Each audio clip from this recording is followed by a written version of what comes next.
Okay, parents, what's up? In this video, I am going to talk to you about executive function. Is it nature or nurture? Nature or nurture? Nature versus nurture, nature and nurture. Let's explore this question, people. Here we go. I have an email from a mom here, and it says, I've watched so many of your videos. Thank you so much. I'm really looking forward to the next ones. My entire family watches your videos, and they've helped tremendously. Perhaps you will address why some kids are born with amazing executive function, while others, equally as intelligent, have poor executive function. My husband has poor executive function, and surely at his age, his brain is fully developed. Is there really hope for my child, or is he genetically predisposed to have poor executive function throughout his life? Of course, the tools you teach really do help. FYI, no diagnosis of anyone in the family. Thanks so much for your videos. Passing on your website to everyone I can think of. Thank you so much. I really appreciate you sharing my work. I put my heart and soul into this. Well, that is an amazing question. I have a horrible answer for you. I don't know. Don't worry, I'm not going to leave you with that. Are some people just born with, let's say, bad executive function, for lack of a better word, and some people are born with good executive function? Some people execute really well, some people don't. I don't know. I don't know why, and I guess here I'm gonna unpack this for you. Don't worry, I'm going to give you valuable insights on this topic. But here's the first thing that comes to mind when I think about this question: does it matter? That's what I really want to know. So whenever I'm working with a family, whenever I'm working with a kid who's struggling with this stuff, my brain is very good at filtering out anything that doesn't matter. So I'm hyper focused on what matters, what is going to be able to be helpful to this kid. And my brain would instantly go to that question and be like, well, it doesn't matter. And here's how I look at that. If I had a common cold, does it matter where I got it from? If I got it from a person at the post office, if I got it from a person at a restaurant, if I got it from a person at my house, where did I get the common cold? It doesn't matter. I have a cold. What can I do about it? That's what's really important. However, there are times when it does matter. If I find out that I have a common cold and I know where I got it from, then I can use that information to help me in the future to not go to that place or be in those circumstances where I got those germs or whatever, So there are times when it matters, but generally speaking, when I'm working with a student, I'm telling you this because when I'm filtering, when I'm sitting with a family in my office and we're getting to know the kid, and I'm not asking how did this happen, because that information doesn't really help me that much. Now, having said that, the apple doesn't fall far from the tree, except when it does. So that brings on another aspect of this issue. Oftentimes, if I were to give you a more direct answer, oftentimes I do believe, and I'm not a scientist, and I've read plenty of stuff on this, but it doesn't really matter to me again. But oftentimes I do believe that it's genetic, meaning that that one parent or another has poor executive function. Now I'm going to tell you what I see here in my practice. I often see a couple where both parents have exceptional executive function. Those are the parents that are truly baffled. They're like, we just don't get this kid. Why can't they just do X, Y, and Z? Sometimes I get families where both parents struggle with executive function and they get it or they don't get it. They've learned to compensate for it and they don't understand why their kid can't compensate yet. Or I get a mixture where one parent has exceptional executive function and one parent doesn't.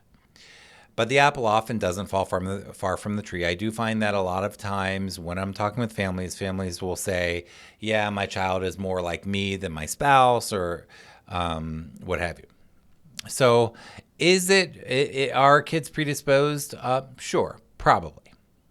Does that information help me help the kid? Probably not. What information will help me help the kid? So let's say nature versus nurture. First of all, I don't think it's nature versus nurture. I don't think it's nature or nurture. I think it's nature and nurture.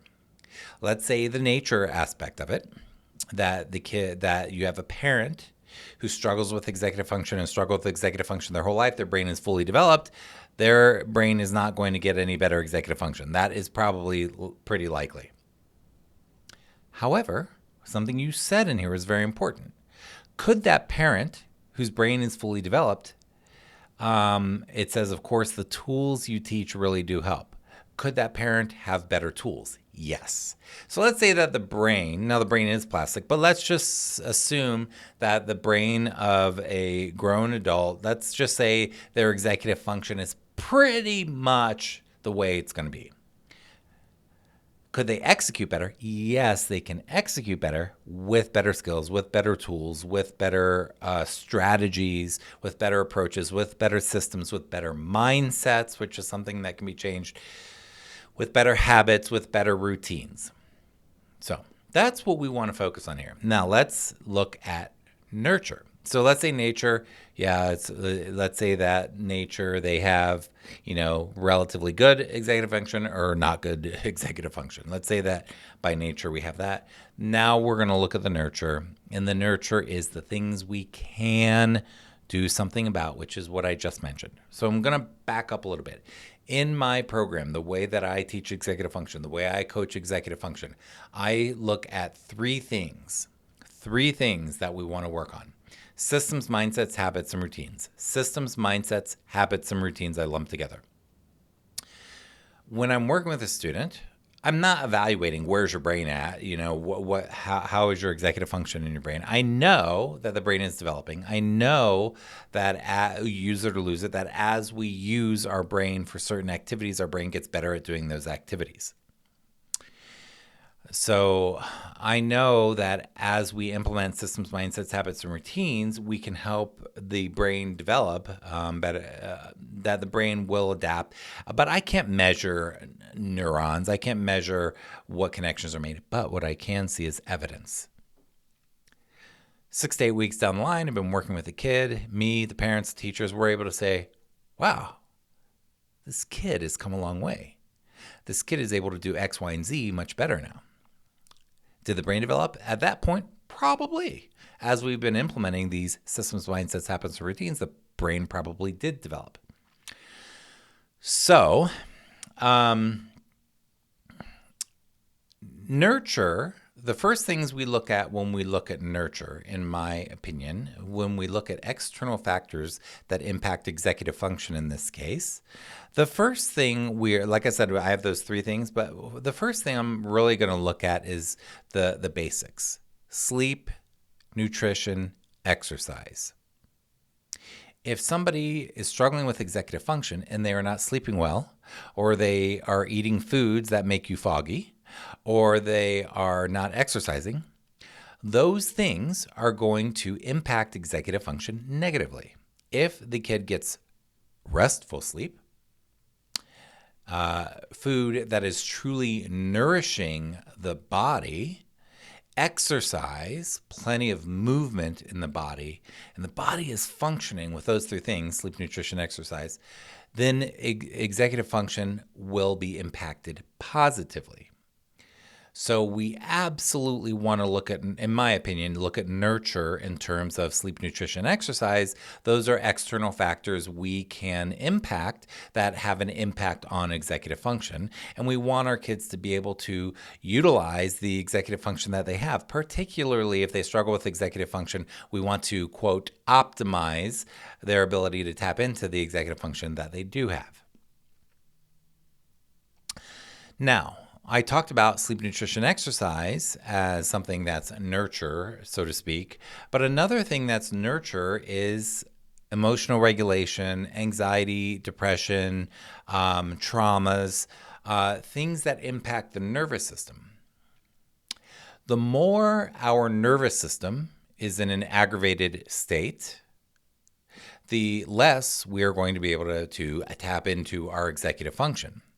Because when the nervous system, when we are in fight, flight, or freeze, when we are anxious, when we are depressed, when there have been traumas that have got us on edge, whether or not we are aware of it, when those things happen and the nervous system is trying to protect the human body, the person, when that is happening and the nervous system is popping in and out of fight or flight or whatever, what's happening is the prefrontal cortex, the part of the brain that helps us with execution, blood is being taken away from that and going to parts of the body that are going to help with fight, flight, or freeze, that are going to help protect, that are going to help you stay safe.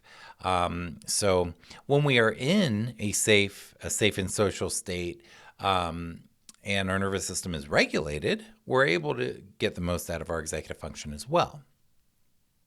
So I mentioned the nervous system. I mentioned sleep, nutrition, exercise. So those are four nurture type things, more external type things that we can have an impact on. For example, if somebody has experienced trauma, we can work with therapists, we can work with the nervous system, we can help that person to have more emotional regulation, which will in essence enhance executive function or empower us to at least use our executive function more optimally.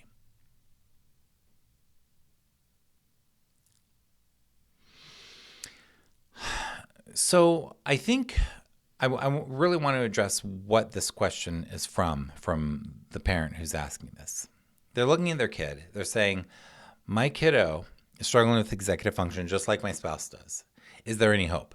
Absolutely, there's hope. We want to do what we can. We want to address the sleep, the nutrition, the exercise, and the nervous system first.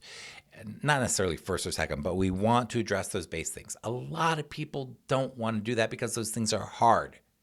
But it is absolutely worth never giving up on those things and always trying to grow with those things. Don't give up on that. Next, we're going to work with what Seth works more with, which is the systems, mindsets, habits, and routines. So if somebody struggles with executive function, we want to give them tools. We want to give them systems, ways they have to learn how to plan. I know your kid doesn't want to plan. I know your kid thinks they don't need a plan or they resist it. I know they don't want to get organized. I know, but they need systems of organization, systems for where to focus. They need to be able to remove distractions. They need to be able to advocate for themselves. They need to be able to plan. They need systems. They need mindsets. The mindset is usually the resistance. I don't feel like it. I don't want to do this. This is stupid. Why do I have to do this? Leave me alone. Get off my back.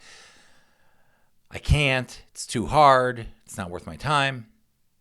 But we want to learn, practice different minds. Those mindsets have been practiced. Those can change. We want to change more of an abundance mindset, more of an I can do this mindset, more of a, all right, I don't necessarily feel like this, but I know I can accomplish it. I know I can figure out how to do it. I know I can get help if I need to. We want to have mindsets. And then we need habits and routines. Habits of sleep, habits of exercise, habits of good food, habits of studying in a place where we can actually focus that doesn't have distractions, habits of asking for help, routines, bedtime routines, wake up routine. We want to work on always optimizing those things. So, to answer your question, it is nature and nurture. The nature, particularly with young people, the brain is so plastic. The more we use great systems, mindsets, habits, routines, the more we address traumas and nervous system dysregulation, the more we address sleep, nutrition, and exercise, the more we will optimize our ability to tap into our executive function. Yes, the brain will get better, or the brain will learn. The brain will use executive function in more powerful ways, I believe. Those nurture things, those external things that we can do something about, we should do something about. Because what you're really asking me is my kid going to be able to figure out how to execute so that they can have a good quality of life? Yes.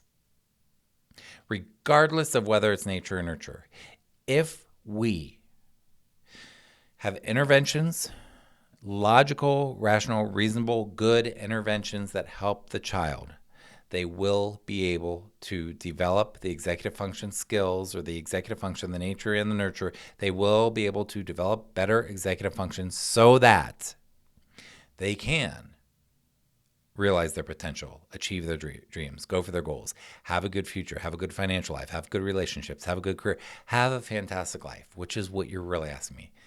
Is my kid going to be able to take action and ownership in the life so that they can have a great life? Yes.